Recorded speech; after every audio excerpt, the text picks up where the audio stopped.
Welcome to this presentation where I will explain some of the benefits that come from using Emotional Freedom Technique, or EFT for short.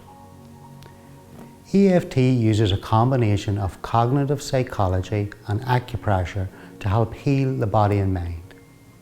So acupressure, well, put simply, it's acupuncture but without needles. So in EFT, instead of using needles to stimulate meridian energy points, you will tap on these meridian energy points with your fingers.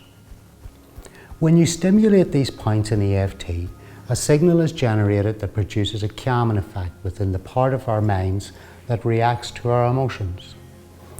This is important, and I'll explain why. When levels of anxiety rise within our bodies, the blood flow to your brain is diverted to an area that deals with anxiety, and hormones such as adrenaline and cortisol are released into your system in response to your fear. When this happens, you have entered into what is known as the fight or flight response. And up until this point, this is perfectly normal, but rarely a necessary reaction in our bodies today.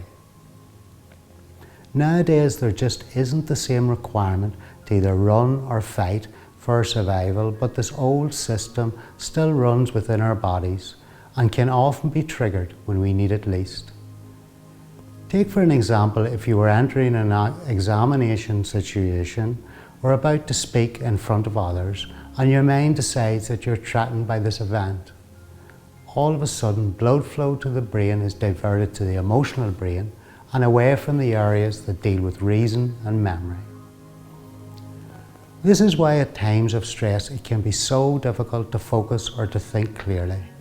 Your survival brain is taken over and your ability to observe, process, communicate has become severely impeded.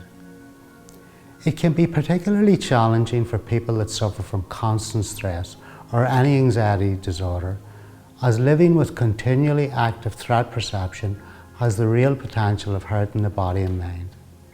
All things considered, there are real psychological and physical benefits in lowering the level of threat perception in our mind and body, and in EFT we have a technique that has been clinically proven to reduce the levels of stress indicators in the body. In one such study, they tested for levels of cortisol in a group of soldiers who were diagnosed with PTSD, that's post-traumatic stress disorder. And remember, cortisol is the hormone that is released during the body's fight or flight response. And they found that after 1 hour of EFT therapy, the levels of cortisol in their bodies had dropped by over 43%. So whether you wish to focus on a particular event, either past or present, or you wish to address recurring, continual feelings of anxiety, EFT is a non-intrusive, drug-free way of restoring and enhancing peace within your body and mind. Thank you for watching this presentation, and I wish for you peace on your journey with EFT.